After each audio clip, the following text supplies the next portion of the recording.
بسم اللہ الرحمن الرحیم اللہم وفقنا لما تحب و ترضى واجعل عاقبت امورنا خیرا ولا تکلنا الی انفسنا طرفۃ عین ابدا۔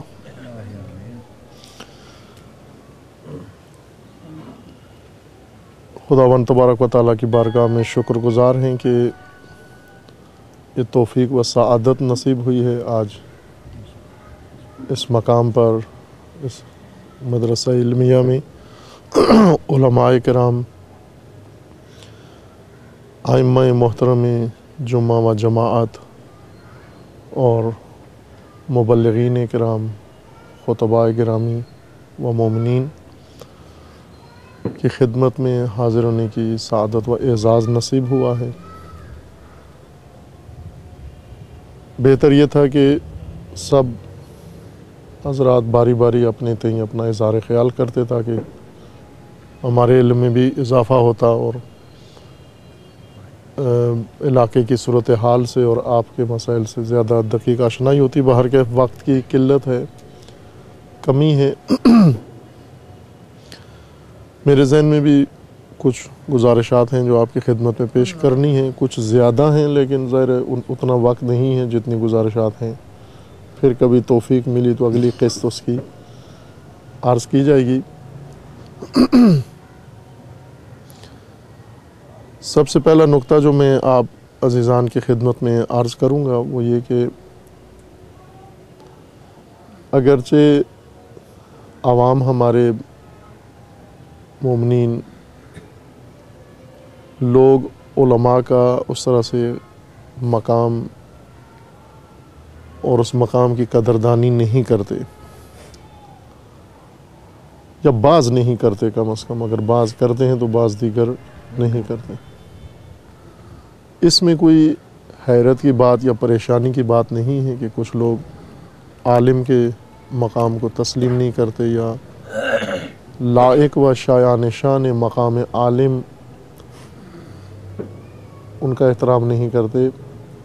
زیادہ پریشانی کی بات یہ ہوتی ہے کہ جب خود عالم اپنا احترام خود نہ کرے، اپنی قدر خود نہ جانتا ہو، اپنا قدردان خود نہ ہو۔ آپ صاحب مستحضر ہیں امیر المومنین علیہ السلام کے اس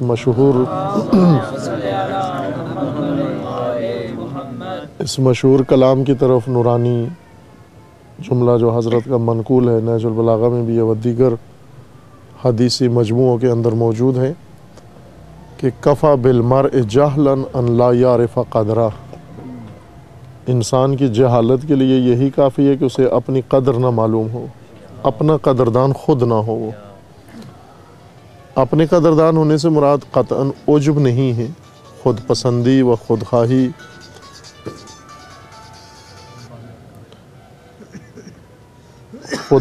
و خود محوری و خودخواہی نہیں ہے، بلکہ اس سے مراد یہ ہے کہ خداوند تبارک و تعالیٰ نے جو نعمتیں کسی شخص کو عطا کی ہوتی ہیں، جو صلاحیتیں اس کے اندر موجود ہوتی ہیں، جو مقام و منزلت اللہ تعالیٰ نے اس کو عطا کی ہوتی ہے، اس کی طرف اس کا دھیان ہو، توجہ ہو، متوجہ ہو۔ اور جب انسان کو اپنی شان معلوم ہوتی ہے تو پھر ہمیشہ اس کے اعمال بھی شایان شان ہوتے ہیں۔ یہ ہم سب کو بتایا گیا ہے، الحمدللہ سب آپ مدارس سے اور اوضاعات علمیہ سے تعلق رکھتے ہیں، فارغ ہوئے ہیں۔ ایک اصطلاح جو علمی مدارس کے اندر رائج ہوتی ہے وہ ذی طلبگی جس کو کہا جاتا ہے، یا ذی علماء، ذی شان کو کہتے ہیں، زے کے ساتھ، ذی دال کے ساتھ، ذو وہ اور معنی ہے، ذی اور معنی ہے، ذی بمعنی شان ہے۔ ذی طلبگی یا ذی علمی یعنی شان طالب علمی و شان مبلغ و شان عالم۔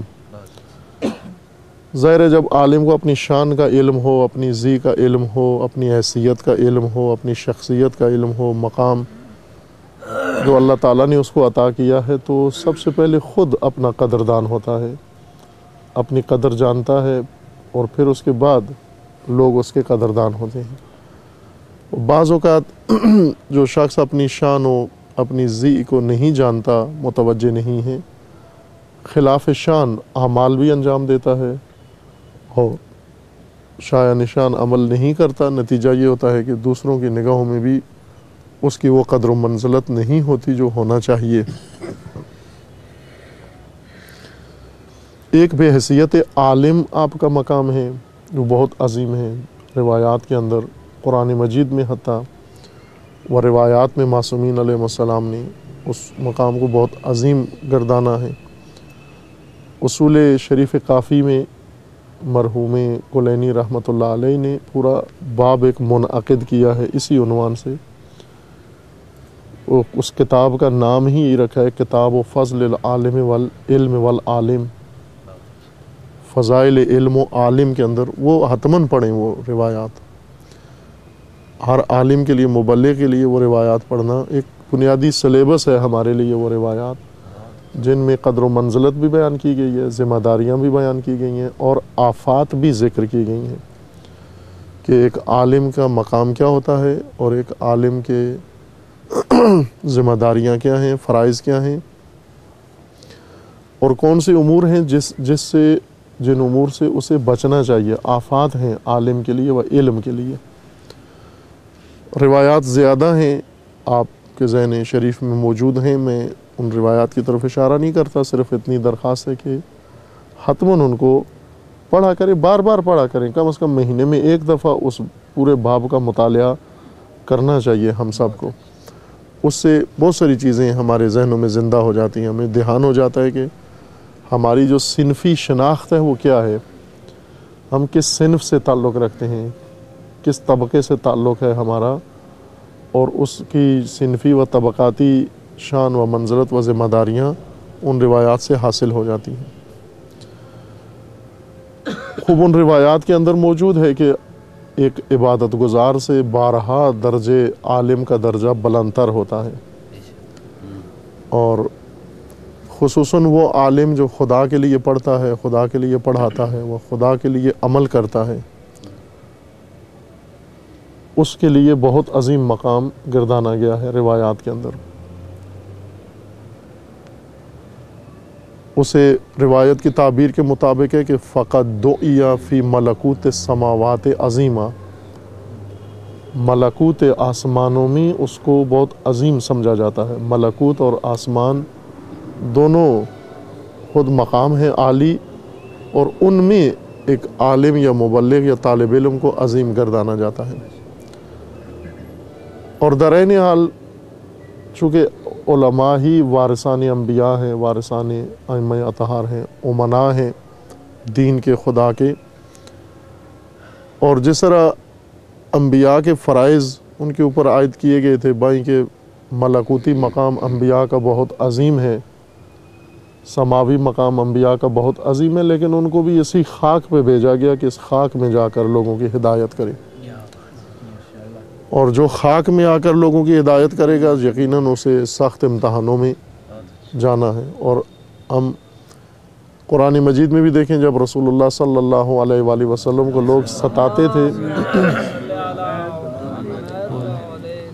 جب لوگ ستاتے تھے حضرت کو، تو قرآن مجید میں وحی اترتی، جبرائیل امین آتے اور اللہ تعالیٰ کا یہ پیغام پہنچاتے کہ اے رسول، اگر آپ کو ستایا گیا ہے تو آپ سے پہلے ہر رسول کو ستایا گیا ہے، فقد اوذی رسل من قبلک، آپ سے پہلے جتنے رسول آئے ہیں سب کو ستایا گیا ہے۔ اب یہ گویا ایک واجب نصاب ہے انبیاء کے لیے بھی اور وارثان انبیاء کے لیے بھی، کہ جب انہوں نے لوگوں کو اور جاہلوں کو ہدایت کرنی ہے تو ان جاہلوں کی طرف سے یقیناً انہیں جو صلہ ملے گا وہ اذیت، آزار و ستانا ہی ہے۔ دوسرا نقطہ یہ عرض کروں کہ بحیثیت عالم و مبلغ و طالب علم عظیم مقام ہے آپ کا، اور اس پر اضافی آپ کو ایک منصب دیگر عطا ہوا ہے، اور یہ بھی یقیناً ارادہ الہی سے ہوا ہے۔ جس طرح ہم غلط اعمال کو کہتے ہیں شیطان کی طرف نسبت دے دیتے ہیں کہ یہ شیطان کی وجہ سے ہیں، تو یقیناً اعمال خیر و اعمال حسنہ وہ بھی الہی و ملکوتی ہیں، الہی ارادے سے انجام پاتے ہیں۔ آپ کو جو اعزاز و منصب حاصل ہے وہ امامت کا حاصل ہے. آپ امام جماعت ہیں، امام مسجد ہیں، امام جمعہ ہیں. یہ عناوین ہیں جو دین نے آپ کو عطا کیے ہیں. اور یہ بھی ایک افسوسناک پہلو ہے کہ بھائی کہ ہمارا تعلق مکتب امامت سے ہے، لیکن ہم امامت کو درست طریقے سے سمجھ نہیں پائے. میں بہت ساری جگہوں پر عرض کیا ہے کہ ہمارے ذہنوں میں جو امامت، شیعہ کی بات کر رہا ہوں میں، امامیہ کی بات کر رہا ہوں، کہ ہمارے ذہنوں میں جو امامت کا تصور قائم ہے وہ صوفیانہ امامت ہے، وہ قرآنی امامت نہیں ہے. صوفیہ، ائمہ اطہار نے صوفیاء کی شدید مذمت کی ہے، اس وجہ سے کہ بہت بنیادی تحریفات دین کے اندر صوفیوں نے ایجاد کی ہیں. یعنی دینی معارف کا رخ موڑا ہے انہوں نے صوفیت کی طرف، اور نئے معنی، غلط معنی انہوں نے معارف دینی کے بنائے ہیں. جیسے توحید کا ایک عجیب و غریب قسم کا تصور، اور آخرت کا ایک الگ تھلگ تصور، ہر چیز کا از جملہ امامت کا نا درست تصور صوفیت نے پیش کیا ہے. صوفیت کی امامت یہی ہے کہ ایک جس طرح ہمارے یہاں رائج ہے، جس طرح پیر ہوتے ہیں، بزرگ آدمی ہوتے ہیں ہر محلے کے اندر، ہر علاقے کے اندر، جن کی ایک معنوی شخصیت ہوتی ہے، بزرگی ہوتی ہے، متبرک ہوتے ہیں، مقدس ہوتے ہیں، لیکن ان کو اختیار کوئی بھی نہیں ہوتا. ان کو برکت کے لیے لوگ چاہتے ہیں، برکت کے لیے ان کے پاس جاتے ہیں، برکت کے لیے اپنے گھر بلاتے ہیں، لیکن انہیں کسی قسم کا اختیار نہیں ہوتا.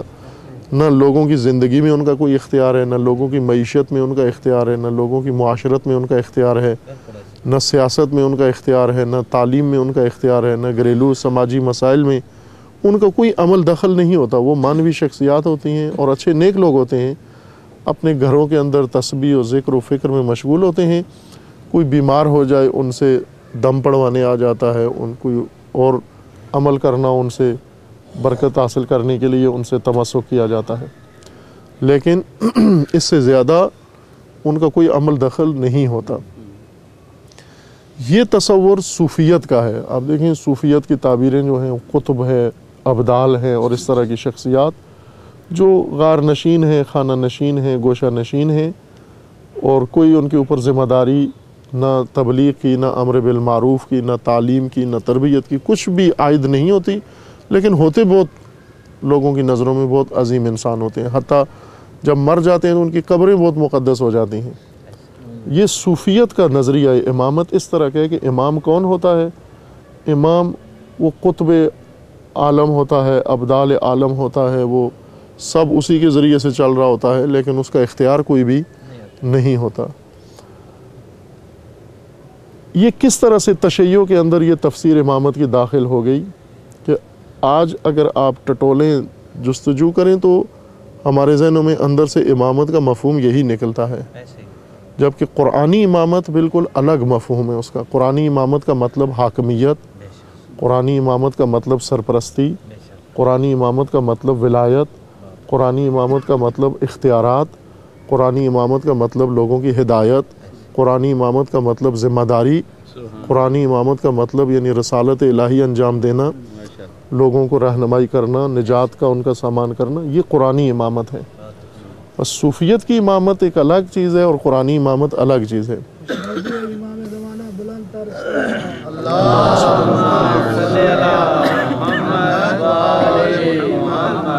لہٰذا آپ عملاً دیکھ لیں کہ ائمہ اطہار کے زمانے میں لوگ امام معصوم موجود ہیں، لیکن امام معصوم کے پاس آتے، برکت کے لیے آتے لوگ، لیکن باقی امور امام کے علاوہ انجام دیتے جا کے، کہیں اور کسی اور منبع سے جا کر دریافت کرتے تھے.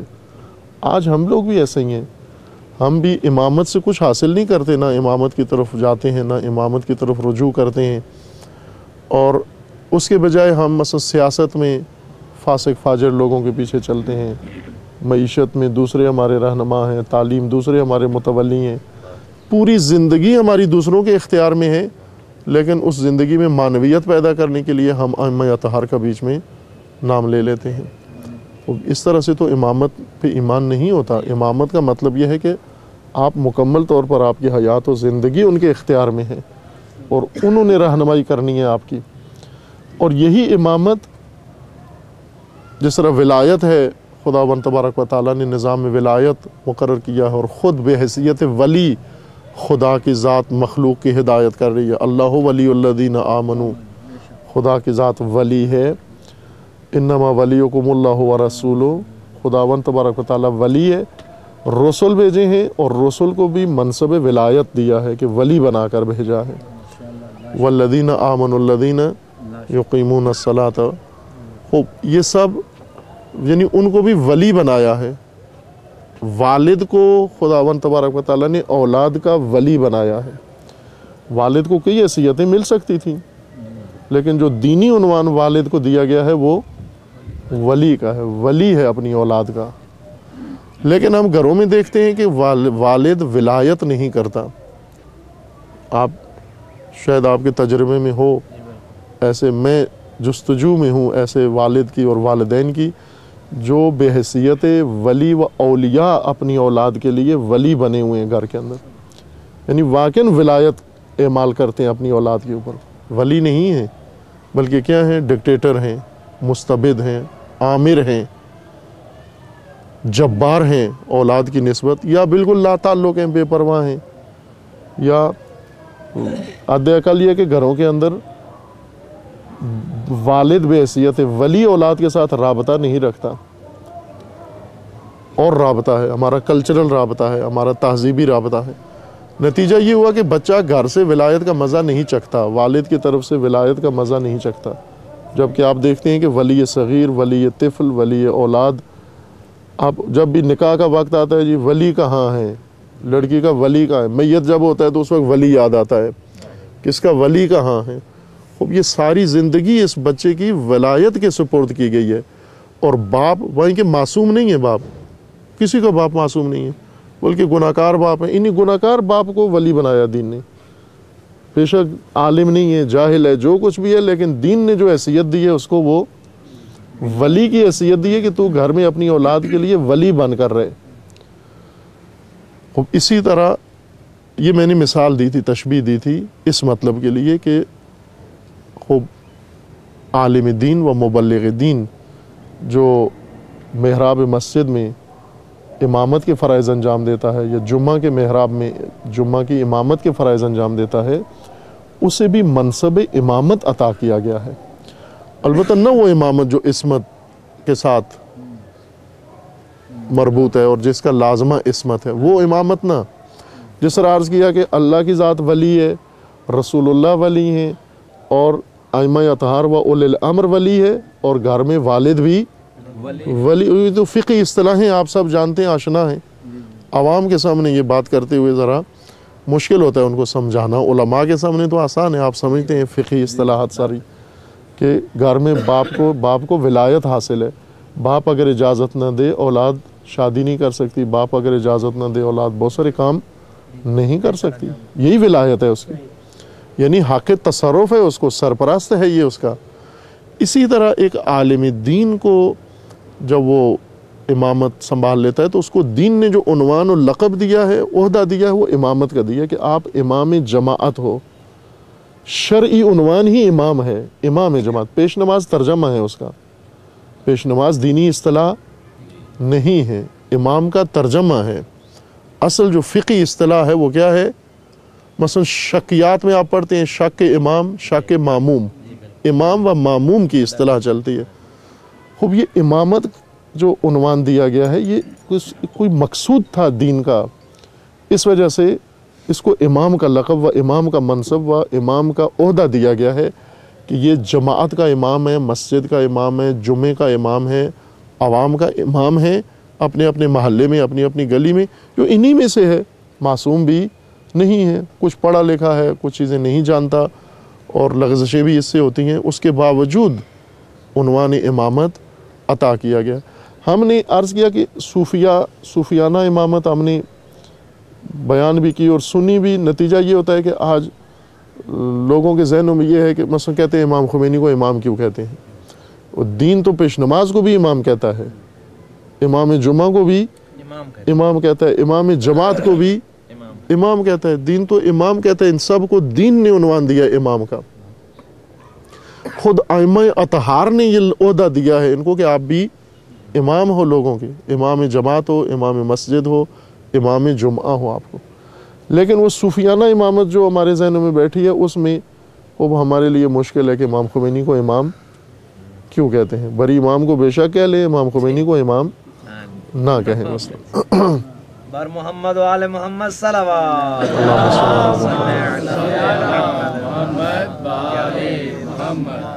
خوب، اب وہ جو نقطہ میں نے آپ کی خدمت میں آغاز میں عرض کیا تھا کہ ہمیں اپنا قدردان ہونا چاہیے، وہ ہر انسان کو اپنا قدردان ہونا چاہیے. اگر اپنے قدردان نہیں ہوں گے تو جاہل شمار ہوں گے. کفا بالمرء جہلا ان لا یعرف قدرہ. ایک قدر جو امام کو جاننے کی ضرورت ہے وہ یہ کہ وہ اسے پتہ ہو کہ مجھے دین نے کیا عہدہ دیا ہے، کیا اعلیٰ منصب عطا کیا ہے، مجھے امامت کا درجہ دیا ہے، رینک دیا ہے امامت کا مجھے. اگرچہ اس کے قلمرو مسجد ہے صرف، یا اس کی قلمرو جماعت ہے، یا اس کی قلمرو جمعہ ہے، نماز جمعہ ہے، قلمرو محدود ہے، لیکن جو اس محدود قلمرو میں مجھے جو عہدہ دیا گیا ہے وہ امامت کا ہے. جس طرح والد کو محدود قلمرو میں حویلی کے اندر ولی بنایا گیا ہے، تو نے اس حویلی کے اندر ولایت کرنی ہے، لیکن پڑوسیوں کے اوپر ولایت نہیں ہے. باقی دکان پہ کسی پر تیری ولایت نہیں ہے، کھیت میں کسی پر ولایت نہیں ہے. یعنی یہ عجیب بات ہے کہ اسے اولاد پر ولایت دی گئی ہے، درختوں پر ولایت نہیں دی گئی اس کو. وہ درختوں کا ولی نہیں ہے لیکن اپنی اولاد کا ولی ہے. کسی حکمت کے تحت دین نے باپ کو ولی قرار دیا ہے کہ تو اپنے گھر کے اندر بچوں کا ولی بن کے رہے. کیوں؟ تاکہ یہ گھر کے اندر سے شروع کرے نظام ولایت سے آشنا ہونا. اور اسی لیے امامت کو اس سطح تک متعارف کرایا گیا اور اس سطح تک پہنچایا گیا.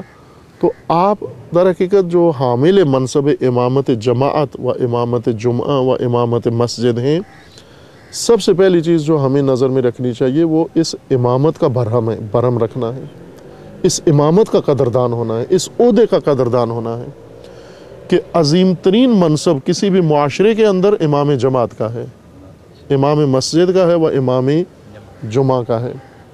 یہ سب سے عظیم منصب ہے اس کا. باقی سب اس کے بعد آتے ہیں چونکہ امامت کا درجہ اس کو دیا گیا ہے. اور اس کے سپرد جو کام کیا گیا ہے اس کو امامت کرنی ہے وہ مسجد ہے. مسجد آج جو تصور ہماری تہذیب میں مساجد کا بن گیا ہے وہ کچھ اور ہے، لیکن دین میں مسجد کا تصور وہ الگ ہے. امام خمینی رضوان اللہ تعالیٰ علیہ کا فرمانا ہے کہ مسجد اسلام کا سنگر ہے، سنگر اسلام ہے. سنگر مورچے کو کہتے ہیں. مورچہ اسلام کا مورچہ مسجد ہے. اور مورچے میں جو بیٹھا ہوتا ہے وہ ظاہر لانگری مورچے میں نہیں ہوتا، چپڑاسی مورچے میں نہیں ہوتا، چوکیدار مورچے میں نہیں ہوتا. چوکیداروں کے حوالے نہیں، مورچے کس کے حوالے ہوتے ہیں؟ مجاہدوں، سپاہیوں کے حوالے اور کمانڈروں کے حوالے ہوتے ہیں مورچے. یہ مورچے ہیں دین کے مسجدیں، اور ان مورچوں میں سپاہیوں کو بٹھایا گیا ہے، سپاہ اسلام کو بٹھایا گیا ہے، مدافعین دین کو بٹھایا گیا ہے، مجاہدین اسلام کو بٹھایا گیا ہے.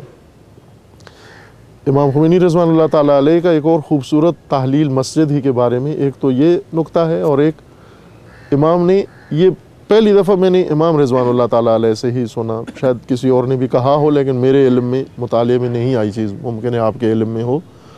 امام نے محراب کی خوبصورت تحلیل کی. وہ آپ سب جانتے ہیں، ادبیات پڑھے ہوئے ہیں. محراب